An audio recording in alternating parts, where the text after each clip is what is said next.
bahasa Jawanya? Minang ya.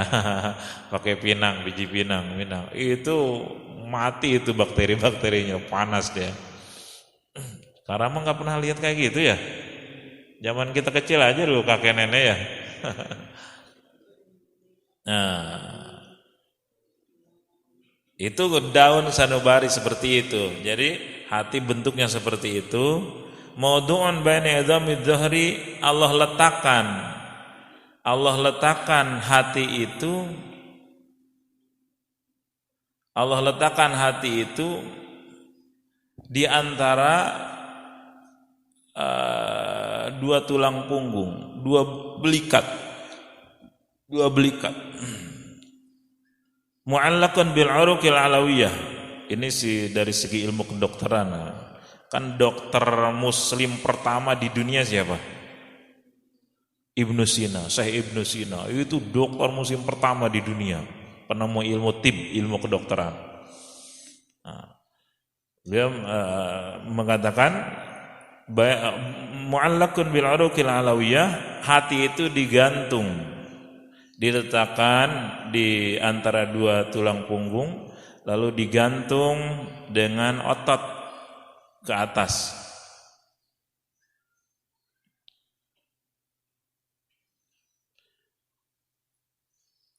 Agladuhu li fawqa adaquhu li asfala, bentuk tebelnya di atas, bentuk tipisnya di bawah, ya kan? Hati kan begitu ya? Atau bagian atas tebel, bagian menipis itu. Nah, akal bukan hati. Hati juga bukan akal. Cuman Allah hujamkan akal di dalam hati itu. Maaf ini rada mumet ya. Enggak apa-apa, enggak ngerti juga. Yang penting kenal, lalu kita nanti akan kembalikan ke Allah. Nah, akal adanya di hati. Allah simpan, Allah letakkan di situ. Nah, kerjasama hati dengan akal ini butuh dimag. Apa dimag?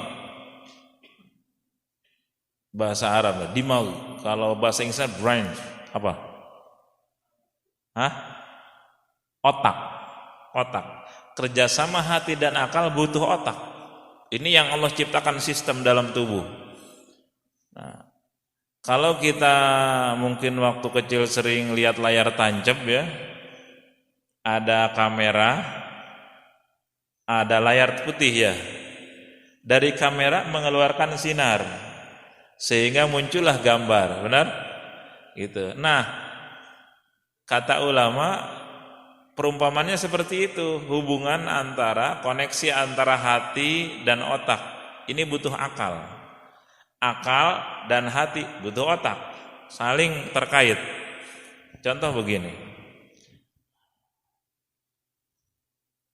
Ketika seorang narasumber sebuah ilmu atau ada informasi, stimulus namanya dalam psikologi, menjelaskan atau guru ngaji kita jelasin, anak-anak, sujud itu yang wajib dilakukan saat sujud adalah 7. Yang wajib ditempelkan ke tempat sujud. 1, kening. Ini wajib nempel, nggak boleh ketutup. Makanya orang pakai masker sholat sah. Karena menciumkan hidung ke sajadah, ke tempat sujud hanya sunnah. Yang wajib ini. Kecuali pecinya begini. Pakai peci begini nggak sah sholatnya.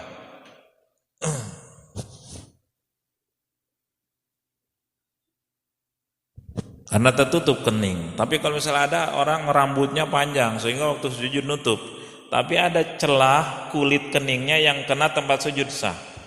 Ada celah kulit yang kena sah. Tapi kalau peci, topi nutup semua nggak sah. Ini wajib. Hidung hanya sunnah. Jadi kalau diciumkan dapat pahala, nggak diciumkan bisa makruh. Sehingga sah pakai masker. Nah, lalu sujud itu di samping kening yang wajib ditempelkan langsung juga 2 telapak tangan, 2 lutut, 2 kaki-kaki jari-jarinya, Nah, berarti ada 7 anggota tubuh yang wajib disujudkan. Oh, begitu ya, kata anak-anak. Kebayang nggak bahwa sujud tuh kayak gitu lalu nungging gitu? Kebayang nggak? Kebayang. Nah, itu informasi ilmu masuk lewat telinga, Allah ciptakan masuk lewat mata dengan visual atau audio ya. Ini gambarnya begini anak-anak, misal sujud tuh, oh gitu. Ini ilmu, lalu direspon oleh hati. Nah, diolah. Terus nanti dari hati, oh iya, paham nggak? Ya paham. Kamu paham nggak? Pusing. Nah, nggak mungkin dia pusing nunjuknya ke pantat. Pusing. Pasti ke sini. Nah, orang paham itu apa? Paham itu irtisya musyafil akli. Kebayang sesuatu di akal, di otak, kebayang tuh, di dimag. Kebayang. Oh ya paham. Langsung kita fokus ke otak. Nah, dari hati memancarkan sinar ke sini. Lalu kebayang, oh iya. Tuh, ini layar putih nih. Ini hati lalu mancar ke sini. Itulah ibarat kamera memancarkan sinar, muncullah gambar di layar putih. Jadi hati itu sebagai apa? Sebagai apa? Kalau di film kamera. Otak sebagai layar. Lalu akal sinar dari kamera itu sehingga muncul berbagai macam gambar. Itulah sistem yang Allah ciptakan. Sehingga kalau orang akalnya hilang, namanya zawalul akli, hilang akal. Atau dengan istilah umum apa? Majnun atau crazy. Saya nggak tega nyebut gila, tapi udah tanggung. Nah, itu berarti hilang akal, sehingga nggak bisa berpikir, nggak bisa ngebayangin sesuatu, nggak bisa ngebedain yang benar yang salah, apalagi mengenal kebenaran, mengenal Allah nggak bisa. Nah, karena hilang akal maka hukum syariat tidak menugaskan dia. Hukum syariat ada 5. Syariah itu tatanan, aturan, undang-undang yang Allah ciptakan, disampaikan oleh Rasulullah SAW. Hukum syariat ada 5 hukum: wajib, sunnah, mubah, makruh, haram. Syar'i namanya. Hukum syar'i, aturan Allah ada 5: wajib, sunnah, mubah, makruh, haram. Kita hidup setiap detik dalam 24 jam enggak lepas dari 5 hukum ini. Yang kita lakukan, yang kita pikirin enggak lepas dari ini. Tuh, ini yang saya lakukan, yang sedang lakukan nih, wajib, sunnah, makruh, mubah apa haram. Enggak bisa lepas. Jadi pulsa jalan terus nih. Tuh, kalau wajib sunnah yang dilakukan berarti pahala pulsanya. Kalau haram pulsanya dosa berarti jalan. Kalau makruh tergantung gitu. Nah, makanya nggak bisa kecuali akal sudah hilang, ini pulsa pahala dan dosa berhenti gitu. Makanya orang yang tidak normal hilang akal, dia ketika lapar tetap instingnya jalan, saya harus makan ini, sehingga nyari makanan. Cuman nggak peduli itu roti di tempat sampah dimakan aja, karena akar normalnya udah nggak berfungsi, dicabut oleh Allah Subhanahu Wa Taala. Sama anak kecil juga begitu, akal normalnya belum dikasih oleh Allah, akal gorizinya hanya insting. Jangankan udah balita ya, baru brol lahir ke dunia, itu suka kemarin saya sudah sampaikan dari ilmu medis, para ahli kebidanan, dokter spesialis anak mengatakan sebaiknya anak yang baru brol lahir, bayi itu langsung ditengkurepin di atas perut ibunya. Apa tujuannya? Supaya nanti dia instingnya makin hebat. Dia akan nyari payudara ibunya dengan endusan hidungnya. Dari mana dia tahu? Kan belum bisa berpikir membedakan mana bau, mana harum. Ya kayak sekarang lah banyak yang bau harum ya. Nah, itu kok bisa, kata para pakar, ini si bayi nanti nyari puting payudara ibunya, instingnya akan berpikir, kok ada bau seperti saya waktu di dalam. plasenta itu kan, ada kiriman ini lewat plasenta, ada bau-bau gini, lalu dia nanti mengendus, lalu nyamperin, lalu ngisep puting payudara ibunya itu ASI. Nah, coba pernahkah dengar di seluruh dunia ada kursus ngisep puting payudara bayi? Ada enggak? Enggak pernah ada, sampai kiamat enggak pernah ada. Tapi kenapa itu bayi langsung bisa ngisep? Enggak pernah diajarin kenyot atau kenyot, enggak pernah. Ya seperti bapaknya kan enggak pernah diajarin gitu. Kadang-kadang berebut sebelah kanan sebelah kiri. Nah itu min ayatillah, tanda kebesaran Allah. Insting itu Allah yang nyiptain, dan sebetulnya Allah juga yang nuntun hakikatnya gitu. Masya Allah. Sehingga kalau orang udah ma'rifat ke Allah, udah zikir setiap saat. Masya Allah, connect ke Allah. Nggak pernah ada bayi yang diajarin isep atau kenyot yang kencang, nggak pernah. Kenapa begitu dia diasongin ASI ibunya langsung bisa ngisep? Insting. Insting juga hanya syariat sebetulnya, hanya jalan. Allah yang ngegerakin ngenyot itu loh. Dia belum punya pilihan. Allah yang ngegerakin udara masuk, Allah yang ngegerakin keluarnya ASI. La muharrik illallah, la musakin illallah, la maujuda illallah, la ilaha. Makanya ibu kalau udah nyusuin bayi dan dia sudah kenal Allah, setiap tetesan, setiap mili ASI yang keluar tuh udah Allah, engkau yang ngasih ya Allah, engkau yang ngelancarin, engkau yang ngegerakin bayi saya bisa ngisep ya Allah, la ilaha illallah. Enggak ada waktu buat nonton sinetron sambil nyusuin, enggak ada waktu buat ngerumpi sambil nyusuin. Sibuk bersama Allah. Makanya anaknya nanti soleh solehah gitu. Sebab dari saat itu, bahkan dari dalam perut sudah connect terus ibunya zikir ke Allah. Nah, kita kembali ke laptop. Jadi semua stimulus yang masuk lewat mata visual, yang masuk lewat telinga audio, direspon oleh hati, akal, dan otak. Nah, kata ulama, otak ini terbagi 3 lapis. Wah, ini ada mumet lagi nih. Tenang, nggak ada ulangan ini, tenang, nggak ada ujian. Yang penting kita kenal bahwa makhluk seperti itu nanti.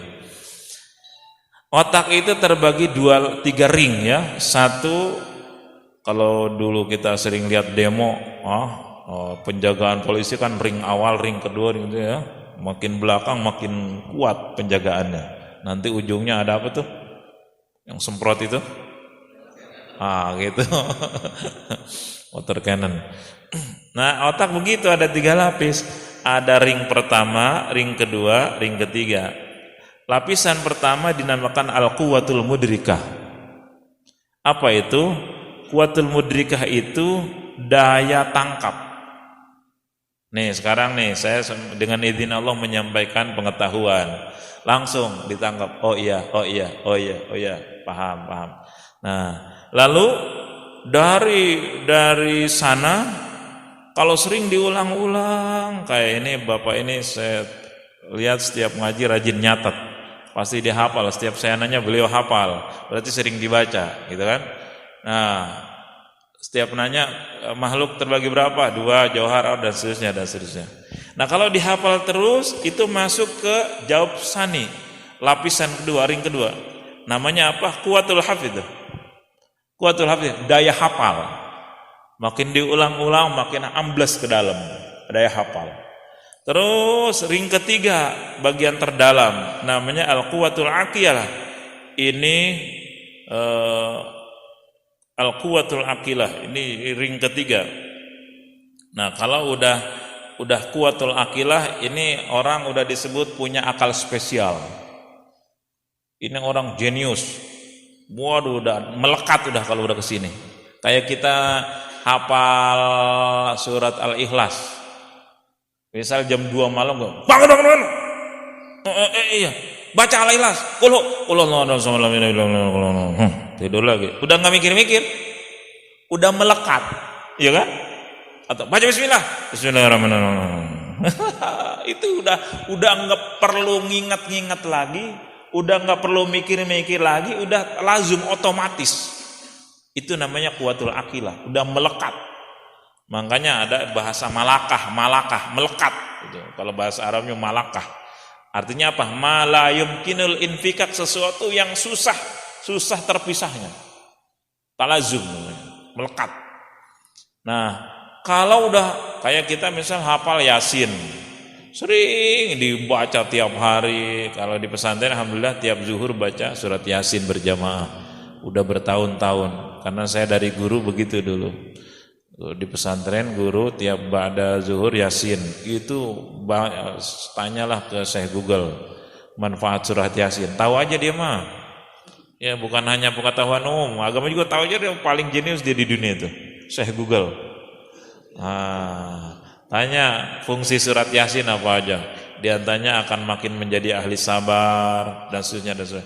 Bahkan kalau di tafsir Yasin dijelaskan, orang yang baca Yasin khusyuk, fokus, itu diijabah keinginan apapun.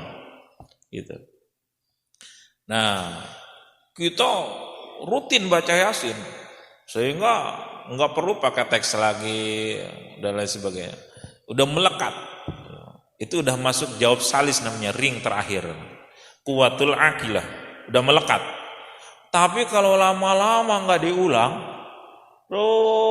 lama-lama nggak diulang, makin tua kan, sel-sel otak juga makin banyak yang mati, nggak berfungsi kan. Mana surat Yasin sini. Katanya udah apa? Iya, lupa ingat ini. Gitu kan. Nah, itu kan manggut-manggut semua kan. Ini pasti semua masuk ke situ tuh kelompoknya. Nah, coba ayat itu apa? Misal dikasih tahu. Walau nasya, walau nasya walau tamasna, dikasih tahu yang pertama langsung bisa nerusin lagi. Ini namanya lupa ingat. Artinya itu pengetahuan sudah keluar lagi, masuk ke ring kedua, kuwatul hafizah.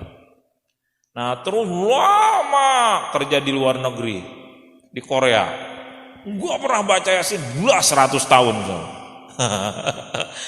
Dulu mah hafal surat Yasin, karena nggak pernah dibaca, hilang lagi, blank sama sekali 1000%.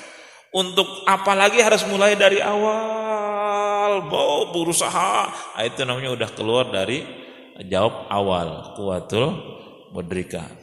Itulah yang Allah ciptakan akal dan nafsu di sebagian makhluknya. Allah mah subhanallah, maha suci, maha bersih, enggak butuh kayak gitu-gitu.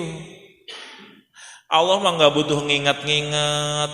Itu 100 tahun yang lalu Pak Emon, hambaku Emon itu rajin ngaji, sekarang makin rajin. 100 tahun yang lalu enggak ada, Allah mah enggak mikir-mikir.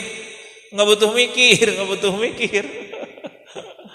1 miliar tahun yang lalu ada hambaku di muka bumi, enggak perlu mikir-mikir. Semua dalam pengetahuan Allah, dalam penyaksian Allah, dalam penghitungan Allah, dan Allah tahu akan ada berapa miliar triliun hambanya yang masuk surga dan yang masuk neraka, sudah ada dalam pengetahuan Allah.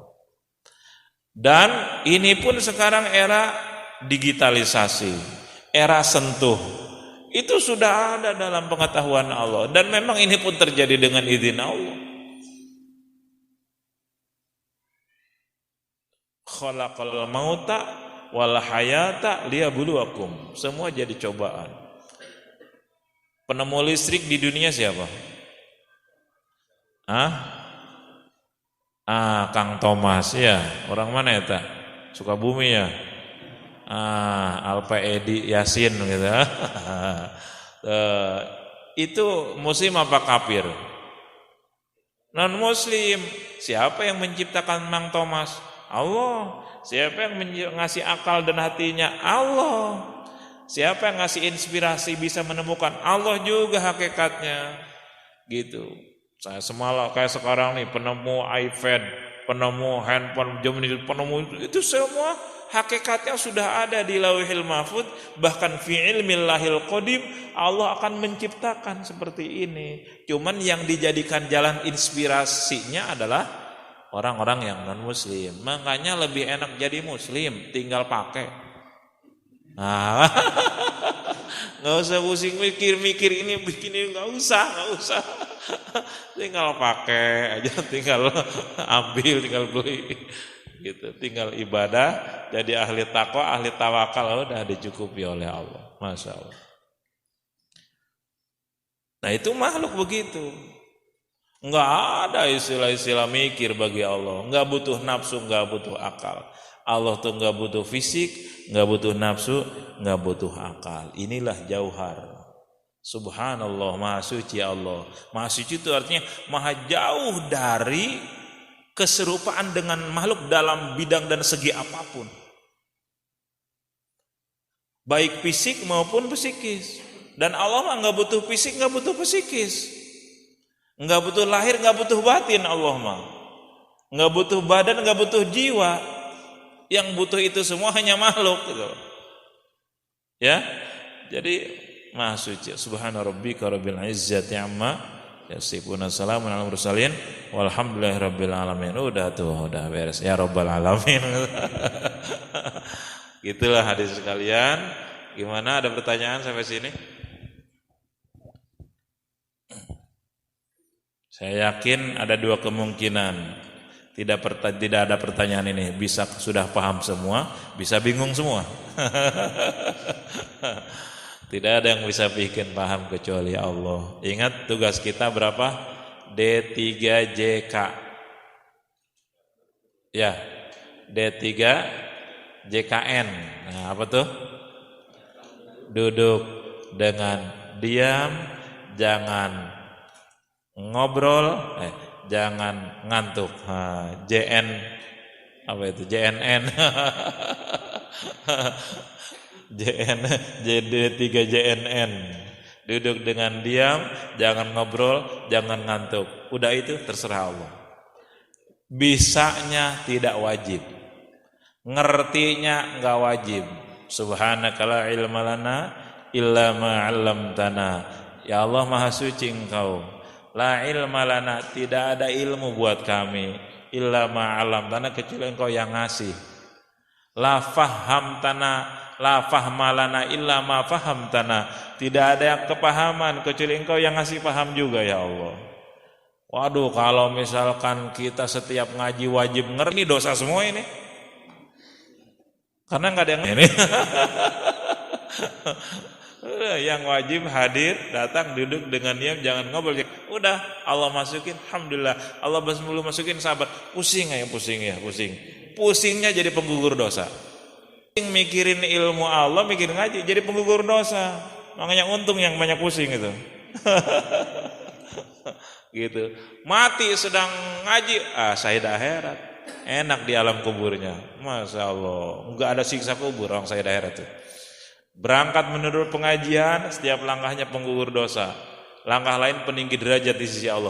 Didoakan oleh seluruh makhluk, oleh malaikat, oleh tumbuh-tumbuhan, oleh kerikil, oleh tanah, binatang lautan, bahkan semut di dalam lubang, kata Nabi, ngedoain, ya Allah, itu Pak RW rajin ngaji itu ampuni dosa-dosanya ya Allah. Itu hati semut ikat seluruh itu ngedoain, yastaghfiruna li talibil ilmi, mintain ampunan dosa sama orang-orang yang nyari ilmu agama. Masya Allah. Makanya orang yang mau ngaji, sedang ngaji, pulang ngaji, mati, saya dah heran. Gimana enggak hebat diampuni oleh seluruh, dimohonkan ampun oleh sekian makhluk. Mas, triliunan makhluk ngedoain. Kadang ngaji itu enggak cocok sama nafsu. Ini nafsu mah cocoknya tidur, apalagi hari libur begini, istirahat. Tapi alhamdulillah Allah kasih hidayah kita. Allah pilih walaupun masa-masa pandemi begini, Allah pilih tetap semangat pengajian. Jangan sampai kita rugi dunia akhirat. Udah dunia kita banyak cobaan, ekonomi banyak cobaan, pahala ngaji juga hilang, ilmu juga enggak ada. Ini cugi. Silahkan terus istiqomah ngaji, istiqomah ibadah, sholat berjamaah, cuman prokes. Jadi secara duniawi kita disiplin, secara akhirat juga disiplin. silakan prokes. Makanya habis ini jangan salam-salaman ya, salaman hati aja. Mudah-mudahan kita semua selalu dipanjangkan umur, sehat walafiat, diberkahi setiap langkah kita. Al-Fatihah. Bismillahirrahmanirrahim. Alhamdulillahirabbil alamin arrahmanirrahim maliki yaumiddin. Iyyaka na'budu wa iyyaka nasta'in ihdinas siratal mustaqim. Siratal ladzina an'amta 'alaihim ghairil maghdubi